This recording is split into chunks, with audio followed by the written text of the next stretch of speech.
What if one of the most repeated claims in history is only half true? Yes, Native Americans came from Asia, but genetically, that's not the full story. Because when scientists finally compared the DNA, the answer didn't point to modern East Asia the way everyone expected. Everyone knows where Native Americans came from. They walked out of Asia, across a land bridge that once joined Siberia to Alaska back when the world was locked in ice. And if they came from Asia, the thinking goes that Native Americans are basically a branch of modern Asians, a long-lost cousin of the people living today in China, Japan, and Korea. It is in the textbooks. It is in the documentaries. It feels completely settled. So, a team of geneticists did the obvious thing. They lined up Native American genomes next to modern East Asian genomes, expecting a clean family resemblance to fall right out of the data. At least that was the assumption. The match they expected was not there. How do you even test something that almost everyone already agrees on? You stop trusting the map and you start reading the genome itself marker by marker. And when you do that with Native American ancestry, the tidy story everyone repeats begins to come apart in three very specific places. A split that happened far too early. A long disappearance no one can quite explain, and a vanished people from the cold heart of Siberia, sitting hidden inside the answer. Start with what is genuinely true, because a great deal of it is. The Bering Land Bridge was real. During the last ice age, so much of the planet's water was locked up in glaciers and continental ice sheets that sea levels fell by hundreds of feet, and a vast plain of frigid grassland emerged, where the shallow Bering Sea sits today. Joining eastern Siberia to Alaska, people crossed it. The first Americans did come out of Asia. On that point, the genetics and the archaeology agree completely, and nothing in this video is going to argue otherwise. And when you look at the most basic genetic markers, the Asian connection is right there in plain sight. Nearly every indigenous person in the Americas carries one of a small handful of maternal lineages. The mitochondrial haplogroups labeled A, B, C, D, and X trace those back through the generations, and they point toward Asia. On the father's side, the great majority of Native American men belong to Y chromosome HLO group Q, a lineage whose deepest roots also sit in Siberia. So on paper, the case looks closed. Asian markers, an Asian doorway, and Asian origin. This is the version that hardened into common knowledge over the last century. Native Americans as a younger offshoot of the East Asian family tree. People who turned right out of Asia while everyone else stayed put. And for decades, when the only genomes available for comparison belonged to living people, that was a perfectly reasonable reading of the evidence. But notice the quiet assumption buried inside it to say that Native Americans are essentially modern Asians you are comparing them against. The Chinese, Japanese, and Korean populations who are alive in Asia right now, people sequenced in the present day in a modern city from a modern blood sample. And here is where the cold case logic starts to matter. The witness everyone is matching against is a modern witness, not the original one. The ancestors who actually walked across that land bridge have been gone for more than 10,000 years, and a lot can change on both sides of the family in 10,000 years. When geneticists finally got the genome side by side and ran the comparison properly, Native Americans did not nest neatly inside modern East Asians the way a recent offshoot is supposed to. They sat off to one side on a branch of their own, related, yes, but oddly, stubbornly distant. People thought they had the full picture. The first crack was about to show them why they didn't. To understand why that branch sits so far off on its own, you have to know when it broke away. In 2013, in the interior of Alaska, archaeologists working at a site called Upward Sun. River uncovered the remains of two infant girls who had been buried together in a single grave around 11,500 years ago. The local indigenous community gave the older child a name, Shachianen Tidgai, the sunrise child. Girl. In 2018, a team led by Jose Victor Moreno-Meyer and Esk Willers working out of the University of Copenhagen sequenced her entire genome and published the result in the journal Nature. She is, in genetic terms, one of the most important children who ever lived. What that one ancient genome let the researchers do was build a timeline by modeling how her DNA related both to East Asians and to other Native Americans. They could estimate when the various branches of the family separated, and every one of those numbers push the story deeper into the past than the simple version allows. The ancestors of all Native Americans they found began splitting away from their East Asian relatives around 36,000 years ago. Sit with that distance for a moment. That is not a population that crossed a land bridge and arrived fresh from Asia. That is a separation older than the cave paintings of Lascaux. Gene flow between the two groups did continue for a while afterward, trickling on until roughly 25,000 years ago, and then it stopped for good. The two lineages went their separate ways and never fully reconnected. So think about that for a second. By the time anyone actually set foot in the Americas, the people who would become Native Americans had already been on a separate road from East Asians for thousands upon thousands of years. They are not the children of modern Asians. They are something closer to distant cousins who left before most of the modern family even took shape. The Chinese, Japanese, and Korean populations of today kept evolving, kept mixing, kept shifting on their side of the divide for all those millennia. The first Americans were sealed off on theirs. That same study also found that this all traces to a single founding wave which later split into the ancient Bingians, who stayed up in Alaska, and the ancestors of everyone else who only divided into northern and southern branches between about 17,000 and 14,000 years ago once they were already deep in the new continent. And that sealing off is a second crack in the expected match because it is a name in a strange, almost ghostly shape. Here is the puzzle that nagged at geneticists for years. Those founding lineages, the maternal haplogroups A, B, C, D, and X, and the Y chromosome HLO group Q are not simply Asian markers that wandered into the Americas unchanged. They carry their own unique mutations, small specific genetic changes that you do not find in the Asian populations. They descend from the American versions, have been customized somewhere along the way, and mutations like that take time. Generations of it.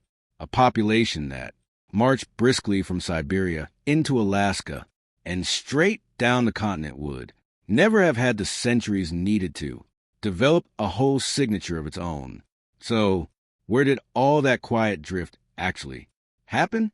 The answer proposed by Erica Tam and colleagues in the journal Plus One Back in 2007 is one of the more haunting ideas in all of human prehistory.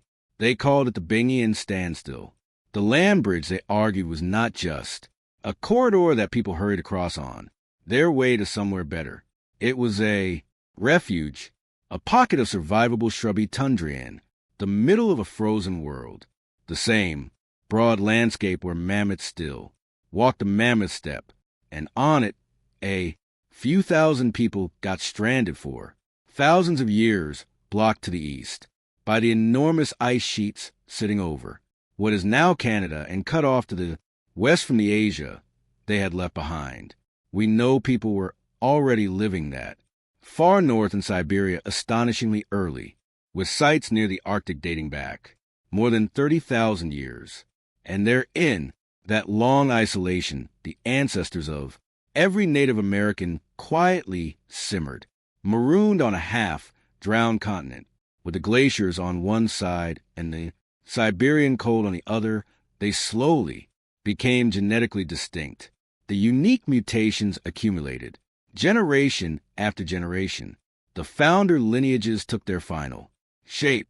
Some researchers describe it less as a journey and more as an incubation, an entire population held in place long enough to turn into something genuinely new. When the ice finally relented and the road south opened up, that incubated population poured into the Americas in what looks like one swift founding pulse, carrying those polished lineages with them, which explains the strange pattern in the data. Native American DNA does not look like a recent slice of modern Asia because it spent an age in quarantine becoming itself. If those people had simply walked through Bingia without ever pausing, this would be a very different story and frankly a much more boring one. But the standstill only explains why the match is loose. It does not yet explain the thing that nobody expected to find at all, because there is a fourth ingredient stirred into Native American ancestry, and it did not come from East Asia. If you are finding this worth your time, take a second to subscribe. This channel works through what the DNA actually says study by study beneath the official version of our history. Step back from the land bridge for a moment and look at the whole northern world during the Ice Age. Siberia back then was not empty. It was home to people we are only now properly meeting through their bones and their buried children. And one of them rewrites the entire picture at a place called Malta on the Belaya River in south-central Siberia, within reach of the frozen shore of Lake Bal, Soviet. Archaeologists working from the late 1920s uncovered the grave of a young boy. He was 3 or 4 years old, laid carefully to rest beneath a stone slab with an ivory bead necklace and a small carved bird pendant, the burial of a child who clearly mattered to someone. He had been lying in the Siberian permafrost for around 24,000 years. For most of the 20th century, he was an archaeological curiosity, a poignant find, and little more than in 2014. A team led by Manasseh Rakavan and Esk Willis extracted ancient DNA from his remains and sequenced his genome, publishing it in the journal Nature. At the time, it was the oldest modern human genome anyone had ever recovered, and what it showed stopped the field cold. The Malta boy, known in the literature as MA1, was not East Asian. His maternal line belonged to mitochondrial haplogroup U, a lineage common among the ancient hunter-gatherers of Ice Age Europe. His Y chromosome sat near the very root of the male lineages found across Europe today, and near the root of that same haplo group Q carried by Native American men. In plain terms, this 24,000-year-old Siberian child was related at a deep level both to the peoples of the West and to the first Americans, while showing no close kinship with modern East Asians at all. Geneticists gave his lost population a name: ancient North Eurasians, a people who once ranged across the ice age north from Europe deep into Siberia, and who then largely vanished, surviving mostly as a faint genetic echo folded inside other groups. Now hold both findings together, because this is where the expected match finally dissolves completely. The Malta study estimated that somewhere between 14 and 38% of Native American ancestry traces back to this ancient North Eurasian population. Not a trace, not a rounding error, as much as a third.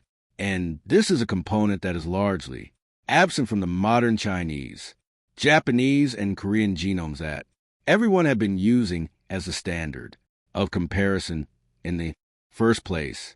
I want to be careful here, because this is very easy to miss here. It does not mean Native Americans are secretly part European, and it certainly does not mean Europeans sailed to the Americas in the Ice Age. The truth is the reverse, and it is far More interesting, there was an ancient northern people, the ancient North Eurasians, who fed into the ancestry of later Europeans, along one path and into the ancestry of Native Americans along a completely different path, a shared deep route, not a recent meeting, and a second Siberian individual from a site called Aontovagra, and dated to around 17,000 years ago, carried the very same signature and the very same Y chromosome haplogroup Q, which told researchers this was no fluke of one strange grave. So the West Eurasian link thread inside Native American DNA is real, and it is ancient, and it has nothing whatsoever to do with Columbus or colonial admixture. It is the fingerprint of a people who melted into the past long before recorded history began, and it was sitting inside the answer the entire time. So let's run the comparison one more time. The one everyone assumed was simple now that we actually know what is inside it. Take a Native American genome and a modern East Asian genome and ask how closely they match. You will find real, undeniable shared ancestry, the genuine legacy of that common origin in Asia. But you will also find three forces pulling them apart. A split that began around 36,000 years ago, far too early for any parent and child relationship, a long Bingian isolation that reshaped the American lineages into something distinct and self-made, and a heavy inheritance of ancient North Eurasian ancestry from a vanished Siberian people that the modern East Asian genome simply does not carry.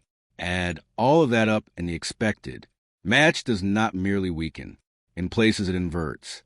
By certain measures, Native Americans turn out to be closer to particular ancient Siberians, to the Malta boy and his Afontovagra cousin than they are to the living populations of China, Japan, or Korea. The closest relatives are not the people who stayed behind in Asia. They are the people who disappeared from it. This is the part worth sitting with, especially if you have ever taken one of those mail-in DNA tests and watched it sort your results into tidy modern continents. Those tests are reading you against present-day reference populations. They are very good at the last few centuries, and they grow blurrier the further back you go. The deep story, the Ice Age story, is simply not something a saliva tube can hand you. It had to be pulled gene by careful gene from the bones of a child in Alaska and the bones of a child in Siberia. And what it leaves us with is a version of Native American origins that is far richer than the one in the school book, not a younger branch of modern Asia, but an ancient people in their own right, forged from an early departure out of Asia, a long quarantine on a lost continent, and the blood of a northern population that no longer exists anywhere on Earth in unmixed form. So, go back to where we started. Native Americans came from Asia across the Bering Land Bridge. That sentence is still true. It was never the lie. The lie was the small word that got quietly attached to it. The idea that coming from Asia long ago is the same thing as being a branch of Asia now. 36,000 years of separation, an ice age spent marooned in Bingia, and the ghosts of the ancient North Eurasians all quietly say otherwise. The first Americans are not a footnote to the East Asian story.